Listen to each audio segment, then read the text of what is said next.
Sir बहुत बहुत स्वागत है, गुड मॉर्निंग सर।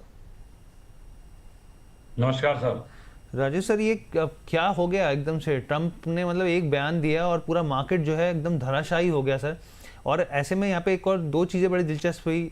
ठीक है कि कैश मार्केट में एफआईज ने खरीदारी करी। एक बार हम नेट शॉर्ट का भी आंकड़ा लेकर आते हैं यहाँ पे। राजेश सर से मैं समझना चाहूँगा सर, जो यहाँ पे शुरुआत हुई थी सीरीज़ के आसपास वो 11% पे हुई थी सर। अब वापस सर लॉन्ग जो है वो 9% पे आके खड़े हो गए हैं सर। जो नेट शॉर्ट जो 2,38,000 पे थे वो 2,68,000 के ऊपर वापस आ गए हैं सर। यानी कि एफआईज जो है फिर वापस कैपिटलाइज कर रहे हैं सर शॉर्ट के ऊपर ज़्यादा। आप कैसे देख रहे हैं सर? और ये जो समीकरण बनते हुए दिख रहे हैं, क्या इसमें आगे की पिक्चर बनती हुई दिख रही है? हाँ, जो मैंने आपको याद होगा 2 दिन पहले भी बोला था कि लास्ट की वेव मैच्योरिटी स्टेज में जा रही है और कभी भी करेक्शन आ सकती है। पर हाँ, हम जो करेक्शन सोच रहे थे वो 24,000 तक ही सोच रहे थे, ज्यादा नहीं सोच रहे थे। वो थोड़ा, क्योंकि थर्ड वेव में 23,950 नहीं कटता है, तो बस जो कट गया इसका मतलब ये था सर, जो राइज आया था 23,070 से लेके 24,530 तक वो करेक्टिव वेव थी, और इसलिए ये फॉल कंटिन्यू करेगा, क्योंकि उसने कल डिसाइसिवली 23,950 को तोड़ दिया है, इसलिए कंटिन्यू करेगा। और मेरे को ऐसा लगता है ये 2-1 दिन और चलना चाहिए कम से कम, मंडे ट्यूसडे एटलीस्ट। और 23,600 से 23,500 के बीच में कहीं फाइनली सपोर्ट ले सकता है, जहां हम फिर बिगर बायर बनेंगे। इस बात के लिए सपोर्ट हमें ये भी मिलती है कि एफआईआई की जो लॉन्ग पोजीशन है ऑलरेडी 9% पे आ गई, जैसे अभी आपने दिखाया है।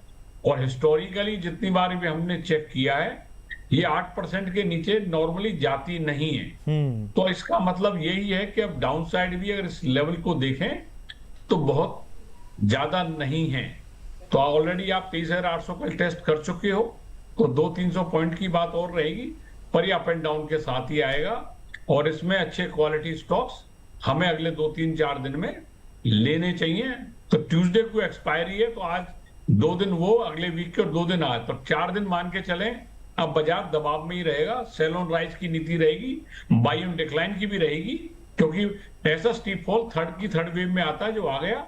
अब फॉल तो आएंगे पर इतने स्टीप नहीं आएंगे। ठीक है सर, फॉल तो आएंगे लेकिन इतने बड़े नहीं आएंगे। लेकिन सर ये एक चीज़ समझाइए, और साथ में आज की स्ट्रेटजी क्या बनानी चाहिए हिसाब से, अगर आप कह रहे हैं सेल ऑन राइज की रणनीति अपनाएं, पहली चीज़। दूसरी चीज़ सर, क्योंकि मैं देख रहा हूँ 23,500 पे ही सर अब सपोर्ट है, जो थोड़ा बहुत सपोर्ट है, उसके बाद तो फिर स्थिति खराब दिख रही है। तो आप क्या मान रहे हैं कि 23,500 के नीचे नहीं जाएगा, यहाँ तक ही मतलब है रिस्ट्रिक्टेड है सर डाउनफॉल? अब पहला फॉल, अभी हम 1-2 दिन का फॉल और बाउंस को स्टडी करेंगे तो उससे पता चलेगा, पर अभी जो इंडिकेशन पहला मिलता है, इसके बाद बड़ी सपोर्ट जो मेरे को एलियट वेव पे नजर आती है, जहां करेक्शन कंप्लीट हो जाना चाहिए, वहां 23,510 से लेके 23,620 के बीच में आती है। तो यहाँ के बीच में कहीं भी करेक्शन कंप्लीट होनी चाहिए।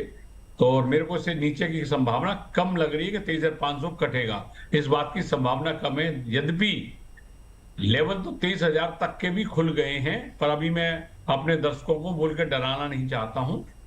और साथ साथ आपके दर्शकों को फिर एक बार कहना चाहता हूं, जैसी तरह का फॉल आया सी वेव में, इसी तरह का राइज अगली एक सी वेव फाइनल और आने वाली है।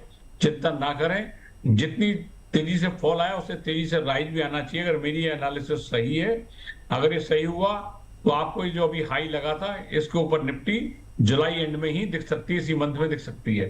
तो आज तो लेने इन्वेस्टर को घबराना नहीं चाहिए, उनको लेना चाहिए। ट्रेडर को स्टॉप लॉस के साथ काम करना चाहिए। ट्रेडर को स्टॉप लॉस का काम करना चाहिए सर। ठीक है, आपने आज समझा दिया अच्छे से कि कौन कौन से लेवल्स है जो यहाँ पे दिख रहे हैं। अब सर आज के लिए क्या रणनीति बनाई जाए फिर? आज बाउंस बैक पर सेल करने का हमने सोचा है, क्योंकि अगर ये जिस हिसाब से फॉल कल आया था वो थर्ड वेव में आता है। जब अगर ऐसा फॉल आता है तो उसकी रिट्रेसमेंट 38% के ऊपर नहीं जाती, जो कि लेवल बनता है 23,994। तो इसलिए हमने कहा 23,980 से 24,020 के बीच में शॉर्ट करें, 24,070 के ऊपर स्टॉप लॉस लगाएं। इंट्राडे टारगेट 23,800 का रहेगा। और अगर मैंने बाइंग का लेवल नहीं लिखा है, जल्दीबाजी में भूल गया, 23,800 की तरफ आता है तो खरीदारी करें, 23,700 के नीचे स्टॉप लॉस लगाएं, 23,900 का इंट्राडे टारगेट हो सकता है। आज मार्केट हल्की फुल्की ग्रीन भी बंद हो सकती है, या कोई ज्यादा रेड बंद नहीं होनी चाहिए। और एक लेवल में बता दूं अपने दर्शकों को, हर्ष जी, 24,070 के ऊपर 24,070 के ऊपर जब तक निफ्टी 1 घंटा सस्टेन नहीं कर लेती है तब तक कोई बुलिश ट्रेंड की बात अभी हम नहीं करेंगे। सर तो सर की तरफ से यहाँ पे देखिए तमाम लेवल्स बता दिए गए, स्टॉप लॉस बता दिए गए, उस चीज़ का आप ध्यान रखिए, उसको मिस मत कीजिएगा। बहुत बहुत धन्यवाद sir, thank you so much आज सर हमारे साथ जुड़ने के लिए।